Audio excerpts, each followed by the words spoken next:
Bonjour, bienvenue à tous dans cette vidéo. Si tu es arrivé jusqu'ici, c'est soit parce que tu me suis sur Instagram, soit parce que l'anneau gastrique t'intéresse et tu as envie de te documenter dessus. Alors je vais essayer, avec le recul que j'ai, de t'en parler le plus précisément possible et de te parler de mon expérience par rapport à mon anneau gastrique. Avant de commencer, je voudrais remercier les personnes qui me suivent sur Instagram. J'avais fait un petit sondage avec des petites questions par rapport à l'anneau gastrique. Du coup, je vais pouvoir répondre à ces questions-là et pouvoir broder un petit peu autour de ça pour faire quelque chose d'un peu plus complet.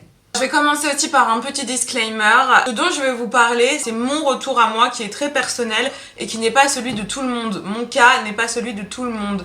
C'est-à-dire que chaque corps est différent, chaque personne est différente. On ne réagit pas du tout pareil par rapport à une opération et par rapport à tout dans la vie finalement. Donc voilà, c'est uniquement mon expérience. Donc, je me suis faite opérer en avril 2018. Donc en avril prochain, ça fera 3 ans que je me suis faite opérer. Je me suis fait opérer avec un poids de départ de 124 kg pour 1m62. J'ai perdu jusqu'à 32 kg, je suis arrivée à 92 kg et j'en ai repris. Là actuellement, je suis à entre 99 et 100 kg à peu près. Info à savoir, j'ai toujours été ronde. J'ai toujours été grosse. Je suis grosse depuis que je vais à l'école, donc depuis que j'ai 3 ans. J'ai commencé à grossir à peu près au moment où je suis arrivée à l'école. Et depuis, ça n'a jamais arrêté. Ma courbe de poids a toujours monté, et ça n'est jamais redescendu. J'ai essayé moult régimes, moult rééquilibrage alimentaire, mais ça n'a jamais réellement fonctionné, ou bien je perdais et je reprenais. Bref, pour moi, l'idée d'une opération était clairement la chose la plus adaptée pour moi finalement. Je me suis faite opérer dans un hôpital à Paris. Le choix de l'anneau, ça s'est fait finalement dans l'hôpital dans lequel j'étais suivie, puisque à la base je partais pour une sleeve, vous savez, une réduction de l'estomac, et puis finalement dans l'hôpital où j'étais, ils ne pratiquaient pas la sleeve et très peu le bypass également, et le bypass ça m'angoissait un petit peu, la déviation de l'estomac, moi ça m'angoissait un petit peu. Et du coup, j'ai changé mon avis finalement sur l'anneau gastrique parce que je me suis toujours dit que si jamais ça se passait mal, si je ne le supportais pas, si j'avais des complications, je pouvais toujours enlever mon anneau gastrique et reprendre ma vie assez normalement, contrairement à une sleeve ou un bypass où une fois que c'est fait, c'est irréversible. Et du coup, moi, c'est vrai que ça m'angoissait moins de pouvoir avoir cette solution-là si jamais ça se passait mal. Peut-être d'abord vous parler un petit peu de ma perte de poids, de comment ça s'est passé, etc. Et après, je répondrai aux questions, je pense. Ma perte de poids, elle a été très lente et pourtant intense. Très lente et pourtant intense. Il faut savoir que vous avez à peu près 1 an de préparation avant de vous faire opérer. C'est-à-dire que j'ai commencé les démarches pour la pose d'un anneau gastrique en 2017 et que je me suis fait opérer 1 an après en 2018. Ça met énormément de temps parce que je trouve ça bien d'ailleurs d'avoir ce temps-là de réflexion parce que votre avis peut mûrir, votre avis peut changer et c'est très important de prendre énormément de recul là-dessus. Et aussi, on fait énormément de contrôle pour voir si tout va bien dans votre corps, si vous n'avez pas des problèmes de triglycérides, des problèmes de ci, de ça, qui seraient contraires à l'opération. On voit aussi un psychologue, ça je vais en parler aussi un peu plus tard, parce que c'est assez c'est particulier. Bref, je vous en parlerai plus tard. En tout cas, voilà, les démarches ont pris à peu près 1 an. Il faut savoir que quand on vous opère d'un anneau gastrique, déjà ça se fait par cystoscopie. C'est en ambulatoire, donc vous passez juste la journée là-bas et puis le soir vous rentrez chez vous. Moi je suis arrivée en fin de matinée je crois et je suis rentrée chez moi le soir. Et c'est par cystoscopie, donc on fait 3 petits trous et après, 3 petits trous, 3 trous dans votre intérieur. Et voilà, après vous rentrez chez vous le soir. Il faut savoir que quand on vous pose l'anneau gastrique, il est juste posé. Il n'est pas serré. En fait, comment ça se passe? Vous avez votre œsophage et votre estomac. Là, l'anneau, il est posé juste autour de l'estomac, au début, en fait, et il est relié à un petit boîtier qui est situé là, de ce côté-là, quoi. Je me suis fait opérer, et peut-être 2 mois après, je suis allée me faire resserrer pour la première fois mon anneau gastrique. Cependant, en 2 mois, j'avais déjà perdu 10 kilos sans que l'anneau soit serré. Pourquoi? Parce que tout simplement, c'est un corps étranger. C'est un corps étranger auquel on doit s'habituer en fait. C'est pas quelque chose de normal. C'est-à-dire qu'au tout début, même si l'anneau n'était pas serré, quand je mangeais, je ressentais, j'avais cette impression de ressentir chaque aliment passer. C'était très bizarre comme sensation. Là, j'aurais du mal à vous la décrire parce que maintenant, je me suis habituée. Pour moi, c'est quelque chose de normal. Mais au tout début, quand vous mangez, vous sentez vraiment tous les aliments passer. Et c'est assez déconcertant un peu parce que c'est vrai que c'est quelque chose auquel on n'a pas du tout l'habitude. Et du coup, voilà, c'est comme ça que j'ai perdu mes 10 premiers kilos parce que j'ai dû m'habituer finalement à ce corps étranger que j'avais en moi. Ensuite, le premier serrage s'est fait 2 mois plus tard. Et j'ai continué sur ma lancée à perdre du poids doucement, tranquillement. Et alors comment ça se passe au moment du resserrage? Alors il faut savoir que le resserrage c'est assez contraignant. Il faut d'abord que vous alliez voir votre chirurgien qui vous a opéré pour qu'il vous fasse une prescription pour après aller dans un cabinet d'échographie pour qu'il puisse procéder au resserrage. C'est vraiment 2 endroits distincts où vous devez aller et vous devez à tout prix avoir cette prescription pour pouvoir vous faire resserrer votre anneau gastrique.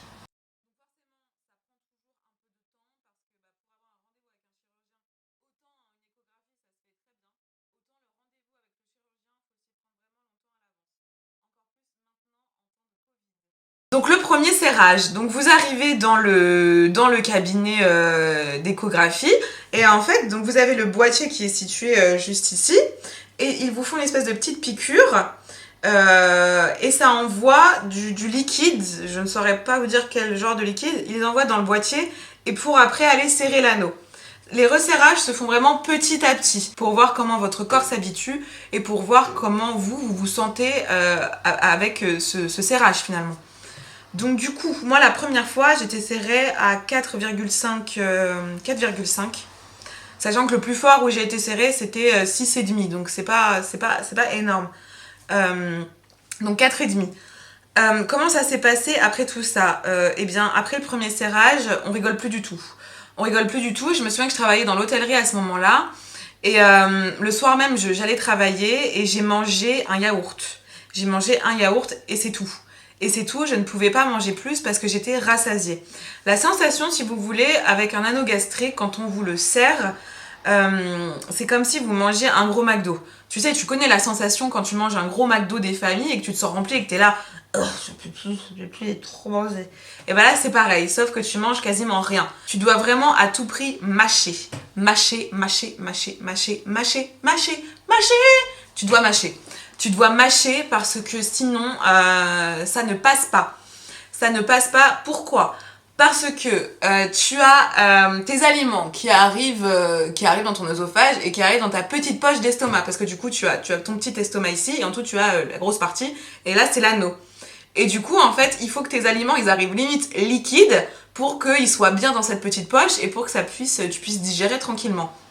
Si tes aliments, donc si tu n'as pas assez mâché et que tes aliments ils sont encore un petit peu durs en arrivant ici, enfin un petit peu, tu vois, un petit peu gros, et ben ça passe pas et ça remonte directement et là tu vomis.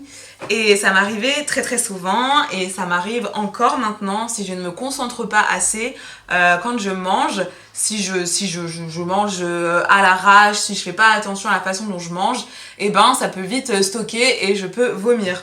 D'où l'importance de vraiment mâcher, mastiquer pour pouvoir faire passer les aliments plus facilement. Donc du coup, la perte de poids, elle vient de ça en fait. Elle vient du fait de ne pas manger énormément et en plus de ça, de manger limite, enfin de tellement mastiquer que tes aliments ils arrivent liquides et que ça facilite la digestion, etc. Et c'est comme ça en fait que j'ai perdu du poids. Et donc la première année, franchement, ça a été relativement simple pour moi. Cette perte de poids, elle a été vraiment simple et efficace parce que je n'étais pas frustrée au niveau de mes repas. Je ressentais la faim, on ressent toujours la faim avec un anneau, enfin moi en tout cas je ressentais la faim, mais je n'étais pas frustrée parce que dès que je mangeais, j'avais tellement l'impression de cette plénitude, de me sentir pleine que j'avais pas envie de manger derrière. Quand tu manges un McDo, t'as pas envie après de te renfiler un McDo, non. Et bah là c'est pareil, donc du coup j'étais pas frustrée. Donc j'ai perdu la première année mes 30 kilos, un peu moins. Je me suis fait resserrer mon anneau une première fois. Et puis après, c'était toujours comme ça. C'est-à-dire que je perdais du poids et après, je commençais à stagner. Et dès que je stagnais, je retournais voir mon chirurgien pour avoir une prescription et je retournais me faire resserrer mon anneau gastrique. Pour parler de cette sensation de trop plein et d'avoir envie de vomir, c'est très dérangeant comme sensation parce que je me souviens que j'étais toute seule chez moi à ce moment-là et je savais pas trop comment ça marchait forcément. Donc moi, je mange très normalement. Je commence à m'étouffer parce que vraiment, t'as une sensation d'étouffement. C'est-à-dire que tous les aliments remontent là et t'es vraiment comme ça, quoi. J'avais l'impression que j'allais mourir. Et j'exagère peut-être un peu. Non, mais j'avais vraiment cette sensation de trop plein. Et on a tendance à penser que quand tu t'étouffes, il faut que tu boives de l'eau pour que ça passe. No way, jamais de la vie avec un anneau gastrique tu fais ça. Au contraire, on te dit toujours qu'il ne faut pas boire en mangeant et du coup c'est exactement ça. C'est-à-dire que si tu te sens trop plein et que en fait si tu bois de l'eau et que tu es en train de t'étouffer, tu vas encore vomir encore plus. L'eau elle ne passe pas et tu la vomis. Du coup vraiment surtout à ne pas manger et boire en même temps parce que c'est juste une horreur. Donc c'est plein de petites choses nouvelles auxquelles on doit s'habituer, qui ne sont pas forcément évidentes. Et pour moi, la pire des choses, c'était certainement les 5 repas par jour. Ça, je ne m'y suis jamais faite. Et c'est une grosse erreur de ma part. Grosse erreur de parcours. Je vais vous expliquer pourquoi. Parce que déjà, j'ai rencontré monsieur. J'ai rencontré monsieur la 2e année, donc en 2019. Et il n'est pas du tout la raison pour laquelle ça a été compliqué par rapport à mon anneau gastrique. Ce n'est pas du tout ça. Mais il faut... rencontrer quelqu'un, ça vous chamboule. Ça vous chamboule complètement. Et ça chamboule aussi vos habitudes de vie. Ça chamboule tout. Ça chamboule le corps, ça chamboule la tête, ça chamboule vos émotions. C'est assez incroyable. Et du coup, c'est totalement normal que ça influe sur votre comportement alimentaire et toutes ces choses-là. Et il m'est arrivé un petit souci. C'est que toutes les nuits, je me réveillais avec une sensation d'étouffer. C'est-à-dire que je ne sais pas pourquoi, je m'endormais très bien. Et puis d'un coup, il fallait que je me lève de mon lit, il fallait que je m'assoie dans mon lit et que je tousse et je manquais de m'étouffer toutes les nuits. Ça m'est arrivé pendant un bon mois. Pendant un bon mois, j'arrêtais pas de m'étouffer. Et puis c'était le moment où je voulais aller faire resserrer mon anneau. Donc j'y suis allée, prescription chez le chirurgien, je retourne faire mon échographie. Et là on me demande clairement si j'ai des reflux, comment ça se passe, etc. Et je leur explique, je leur dis j'ai pas forcément de reflux, mais la nuit je manque de m'étouffer. Et ils me disent c'est complètement normal. Parce que vous digérez dans la première poche d'estomac. Et là je me dis quoi ? Comment ça je digère dans la première poche d'estomac ? En fait, vu que je ne faisais pas 5 repas par jour, j'avais tendance à manger quand j'avais faim. Comme je mange quand j'ai faim, j'ai besoin de manger une certaine quantité de nourriture. Parce que comme je vous disais, dès que mon poids stagnait, je retournais me faire resserrer mon anneau. Mais pourquoi je stagnais ? Pourquoi je n'avais pas toujours cette perte de poids ? Parce qu'au bout d'un moment, tu t'habitues. Parce qu'au bout d'un moment, tes aliments, ils passent, mais l'estomac, c'est un muscle. L'estomac, c'est un putain de muscle. Et ça veut dire que tu as ta petite poche, tu as l'anneau et tu as ta deuxième poche d'estomac. Seulement, si tu mets une trop grosse quantité de nourriture dans cette petite poche, ça gonfle. Ça gonfle et ta poche d'estomac, elle se recrée finalement. Donc du coup, tu peux manger plus. Et tu peux manger plus et tout ça. Et donc même si on te resserre l'anneau, tu mangeras quand même. Et du coup, ton estomac gonfle. Et vu qu'il est vraiment tout proche de l'œsophage, tu digères comme ça. Et du coup, c'est pour ça que la nuit, ça remonte. Je sais pas si j'ai très bien expliqué, je sais pas si tu m'as compris. N'hésitez pas à poser des questions, n'hésitez pas à m'en parler, il n'y a aucun souci, je vous répondrai. Suite à ça, on a dû totalement me desserrer l'anneau gastrique. Complètement le desserrer pour que mon estomac reprenne sa forme initiale parce que c'était un petit peu grave quand même parce que du coup ça veut dire que si on enlève l'anneau, ton estomac il fait ça quoi alors que c'est censé faire ça Et puis bah, j'avais des reflux, c'était pas supportable. Donc on m'a desserré totalement mon anneau gastrique. Donc c'est pour ça que j'ai repris du poids. Puisque là, à ce moment-là, j'étais au meilleur. Hein. J'avais perdu, j'étais à 92 kilos. J'avais dû en reprendre 3 ou 4 avec l'amour. Et puis là, bah, je stagnais complètement, quoi. Et voilà, le fait qu'on dessert mon estomac, bah là, je me souviens, la personne qui m'a fait l'échographie me disait, bah là, c'est freestyle. C'est freestyle pendant quelques mois. Et effectivement, ça a été freestyle pendant quelques mois. Et j'ai repris du poids. Et puis là, dernièrement, j'ai été me faire resserrer encore une fois mon anneau gastrique. J'y suis allée plusieurs fois. J'y suis allée, je crois, 2-3 fois. Mais là, concrètement, je ne perds plus de poids. Je stagne. Et là, j'ai un rendez-vous début janvier où on m'a clairement dit que mon œsophage était dilaté.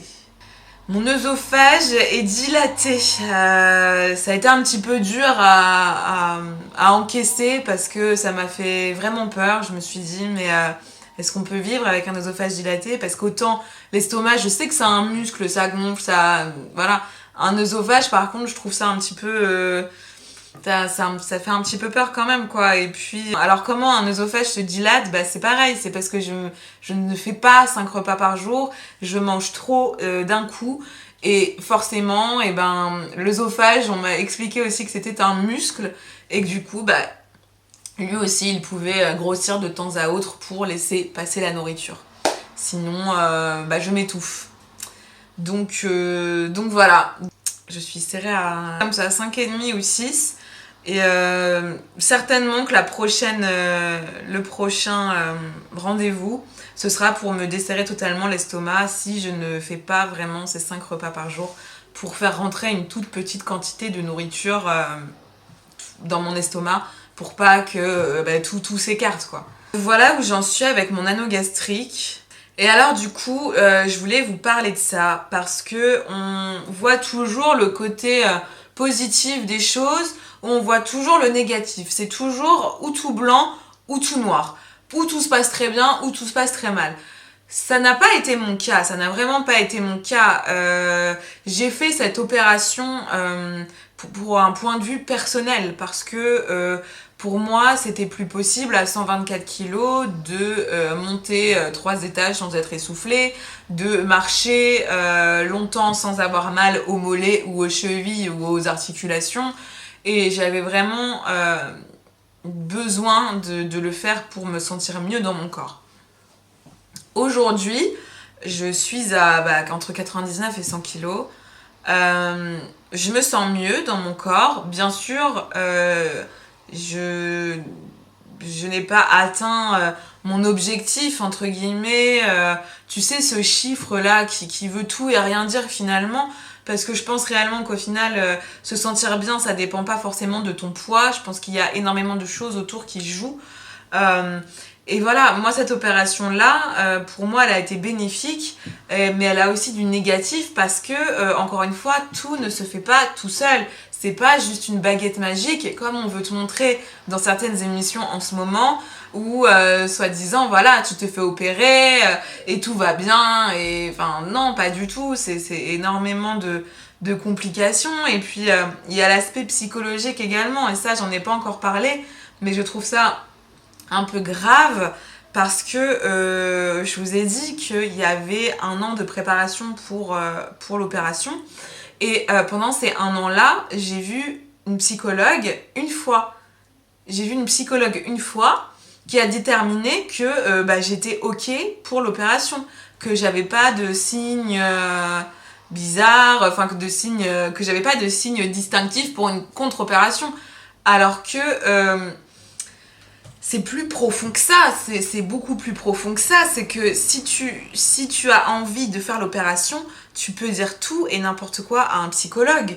Et c'est ce que j'ai fait, parce que je n'avais pas forcément envie de me confier sur ma vie à ce moment-là, parce que je n'étais pas prête psychologiquement pour en parler, alors que j'aurais certainement dû, mais j'avais tellement envie de me faire opérer que je me suis dit, t'inquiète pas, la psychologue, je vais la mettre dans ma poche, je vais lui dire que tout va bien.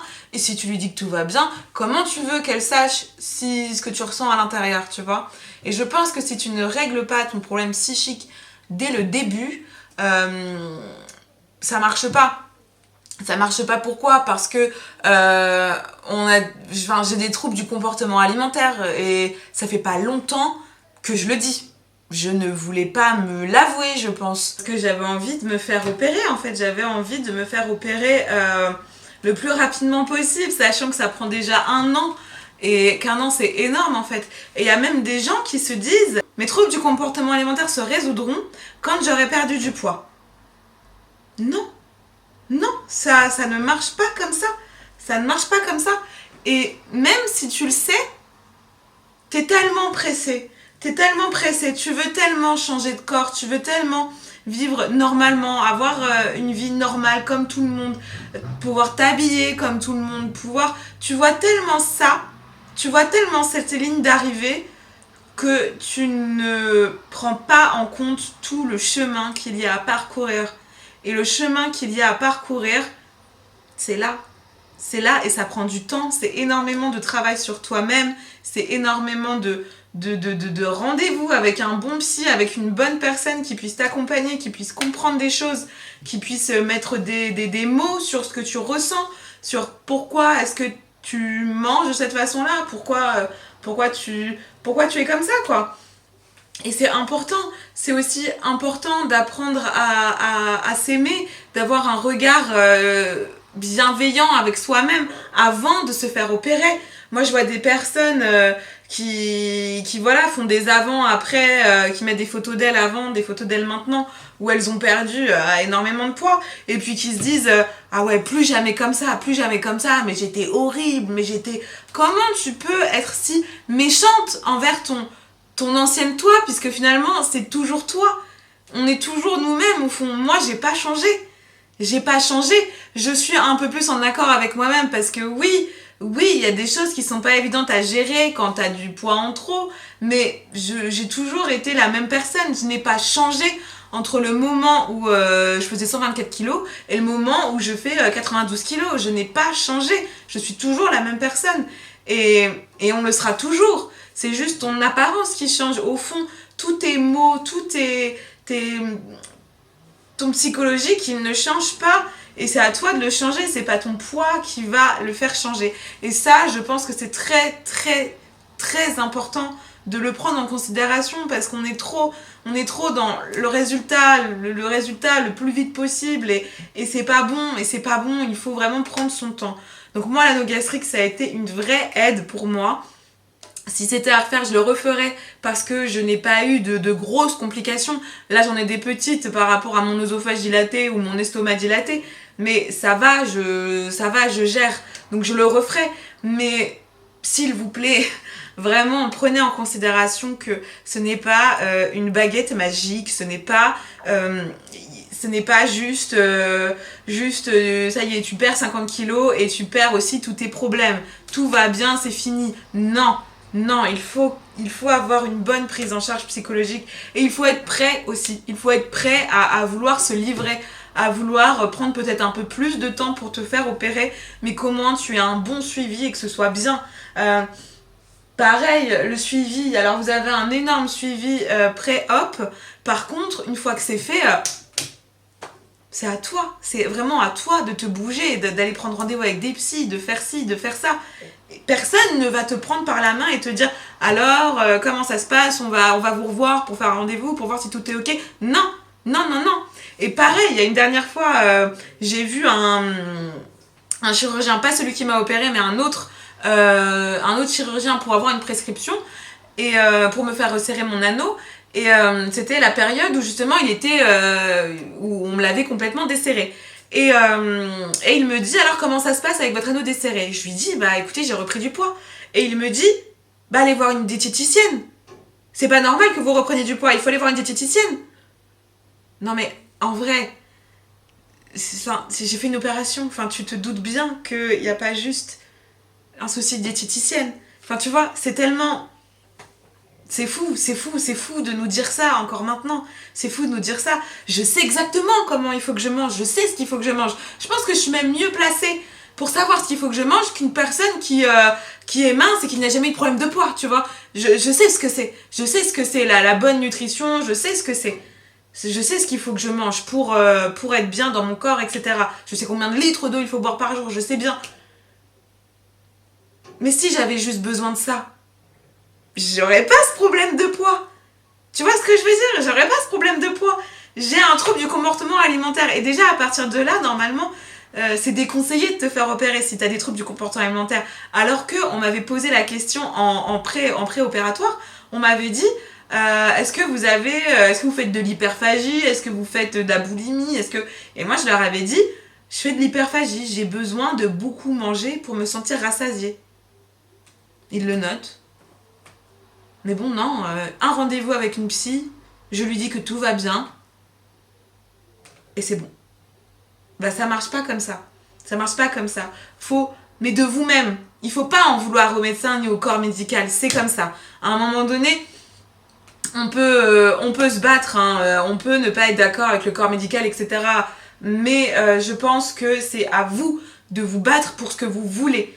Et c'est pas juste le point de départ et la ligne d'arrivée. Le point de départ, je fais tant de kilos, le point d'arrivée, j'ai perdu mes 50 kilos. Non, ce n'est pas uniquement une question de poids, c'est une question de psychologie. C'est une question de psychologie, de comment tu vis, comment tu vas, comment tu te sens. Et encore une fois, c'est à vous de faire les démarches pour tout ça. Moi d'ailleurs, je cherche en ce moment à aller voir un psychologue. Et alors aussi, il faut arrêter... J'ai trop de choses à dire, mais il faut arrêter aussi de se dire non, je vais pas avoir de psychologue, tout va bien dans ma vie. Non, mais tout peut aller très bien dans ta vie, mais tu peux quand même aller voir un psychologue en fait. Ça n'a rien de... Faut arrêter avec ça. Aller voir un psychologue, c'est très bon pour la santé, ça n'a rien de méchant, à condition que tu tombes sur quelqu'un de bien dans le sens où ça va matcher, tu vois. C'est comme les relations entre humains en fait. Il y a des gens avec qui ça matche et des gens avec qui ça matche pas. Mais il faut pas négliger ça. C'est tellement important de pouvoir parler, surtout en ce moment avec ce qu'on vit et tout. C'est très compliqué. Et voilà. En tout cas, moi maintenant je vais répondre aux petites questions que vous m'avez posées. Est-ce que tu as faim parfois? Est-ce que tu as réussi à manger direct post-op?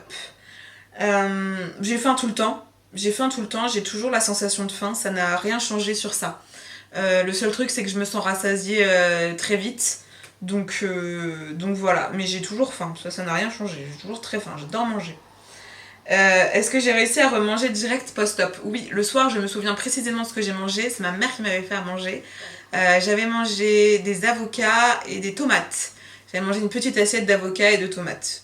Voilà, j'avais mangé. Comme l'anneau n'était pas serré, du coup, ça passait. C'était juste la sensation qui était bizarre, mais j'ai bien mangé le soir en rentrant. Et la dernière question, l'anneau gastrique se garde-t-il à vie ou a-t-il une durée de vie? C'est une bonne question. Je pense que tout dépend de toi et de comment tu vis les choses. Je m'étais documentée pas mal par rapport à ça avant, c'est vrai que je le fais plus maintenant. Mais il y a des gens qui le gardent 30 ans, comme il y a des gens qui le gardent 20 ans, comme 10 ans, comme 5 ans. C'est vraiment très aléatoire et ça dépend de toi et de tes objectifs et de ta ligne de vie. Là, dernièrement, tu vois, j'ai vu un chirurgien qui m'a demandé si je voulais pas faire une autre opération. Oui. Ça aussi, je trouve que c'est très grave. C'est très grave. C'est un chirurgien que je ne connais pas qui me dit ça, qui me dit vous avez perdu combien de poids, etc. Donc je lui dis combien j'ai perdu, après il calcule mon IMC. Et puis ouais, il me dit vous n'êtes pas tenté par une autre opération? Est-ce que je suis tentée?